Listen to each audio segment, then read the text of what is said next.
This is Arkady Voss Terranborn, archivist of the Dauntless Age, and this is the first record. You will not find speeches here, no declarations of dominion, no scripted unity from the halls of Sol Command, only truth, raw and recorded, from those who lit the dark and carried fire into the unknown. We launched ships not to conquer, but to understand. The ISS Torch led that vanguard, past the glow of Sol, into the Beskal system, and beyond. It was there we saw them. The Ignari, not warriors, not aliens and fleets, but people, beneath bronze towers and sky-watching spires, dreaming their own myths beneath unfamiliar stars. They did not know we watched. Perhaps they do now. We watched, and then we were watched in turn. In the Garia system, the Torch encountered silence shaped like a ship, and from that silence, violence, a boarding, a massacre. Species unknown. We call them Omega. We do not yet know if this is war, or misunderstanding, or something beyond either. But what began as a mission of discovery now walks a sharper edge. We will continue. We must. Let these records speak, not to what we feared, but to what we dared. We will log the beauty in the blood, the flame in the void, so that one day, no matter how far from home we drift, we remember who lit the stars first. This is the Dauntless Archive. In the beginning, there was soul and the quiet longing for more. We had conquered the void between planets, colonized the moons, harnessed fusion, and shattered light itself into propulsion. But it was the torch that first carried us past the reach of our sun. The torch was not a warship. It carried no weapons, only scientists, diplomats, historians, dreamers. Its mission: explore, survey, extend a hand to whatever lay beyond. There are no trumpets in the true moments of history, just breath held between stars. The ISS Torch had already charted 7 barren systems, empty rocks, silent rings, signals without senders. The crew began to whisper what none would admit aloud. Perhaps we were alone. And then they came upon Beskal. Beskal was silent. Its 4th planet, however, was not. The planet shimmered beneath them. Green, blue, alive. The sensors buzzed. Carbon cycles, ozone, cloud patterns, cities. Not ruins, not relics. Civilization. The following are archived recordings from the ISS Torch's automated logs. Captain Amara Reese, commander of the Torch, Dr. Elian Voss, cultural historian, Lieutenant Soraya Chin, xenology officer, Ensign Keller, comms and sensors. Bridge interaction, moments after visual lock, Keller. Atmospheric density stabilizing, carbon-rich nitrogen base, surface temps within habitable range. Visuals coming through now, feed locked, routing to forward displays. Captain Reese. Let's see our miracle then. The feed flickers to life. Clouds part, revealing green continents, lakes, and then lights. Patterns, villages, roads, movement. Lieutenant Chin. No way. Those aren't geothermal, that's controlled fire, patterns spacing, that's urban layout. Dr. Elian Voss, gripping the back of Chin's chair. Those are torch lines. Processional fire may be ritual. That's bronze. That's metallurgy. Keller, voice wavering. I'm detecting reflective material near one of the city centers. It's pointed skyward. Something bright. Mom, I think they see us. Dr. Elian Voss, in awe. Not a temple. A watch post. They've mapped the heavens. And now, we're in them. Command decision. Captain Reese, standing slowly, gaze fixed on the screen. Lieutenant Chin, begin full passive survey. No emissions, no flyovers, observation only. Seal communications, no broadcasts, no drift. We are ghosts now, and we watch. Several hours later, private moment, Dr. Voss to Lieutenant Chin. Dr. Voss. You ever think the gods were real, Lieutenant? He gestures to the live feed of Beskal 4's surface. The Ignari people going about their daily lives. That they came once, just like us, then vanished, leaving fire behind. Lieutenant Chin, pausing briefly while she considers her answer. I think we just became someone's gods. Captain Reese ordered the ship into low orbit. The bridge fell silent. And there, through the reinforced glass of a Terran starship, humanity watched fire burn that we had not set. The torch had protocols. Pre-FTL civilizations were not to be disturbed, but those protocols had never been needed before. Captain Reese made the call, and in doing so, etched her name into the archive forever. The order: begin construction of a stationary orbital habitat. Non-invasive. Long-term study only. Full scientific oversight. The station would be called Sentinel 1. They named the species Ignari from the Terran lexicon, people of fire. It was poetic. The crew saw in them the flicker of what we once were. Curious, communal, fragile, and bold. Some say we should have turned away.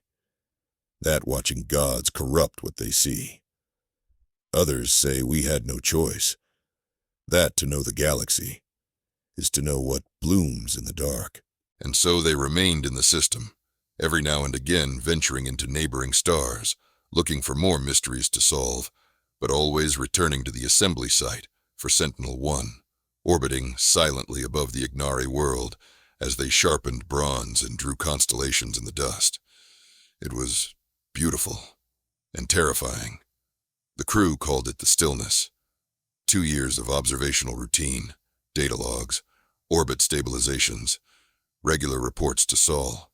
No threats, no signals, no cosmic revelation, just watching and waiting. The Sentinel station was completed 6 months into the watch, a skeletal ring linked to the torch by encrypted uplink. From there, specialists rotated through shifts: linguists, anthropologists, orbital xenologists. They cataloged the Ignari's myths, movements, rituals. They mapped their growth, their fires. The Ignari began to build monuments to the sky. Whether to their gods or to us, we still don't know. And yet, for all its beauty, the silence began to weigh. This was not exploration as we'd imagined it. There were no new ruins, no signals to chase, no alien riddles in binary or relics to recover. Just the Ignari and the ache of deep time. Some officers took to calling the torch a relic itself, not a pathfinder, but a tomb. Drifting on routines designed for a mission long since fulfilled. It's in these long stretches that you begin to understand the shape of humanity's ambition. We don't just seek wonder. We demand escalation, something louder, stranger, more dangerous. Reports from that period show shifts in crew behavior, isolation symptoms, debate over the Ignari directive, arguments about morality, whether watching was interference enough, whether revealing ourselves might accelerate their growth or doom them to dependence. The debates never resolved. They simply dulled, like voices echoing in a sealed room, fading as the air runs thin.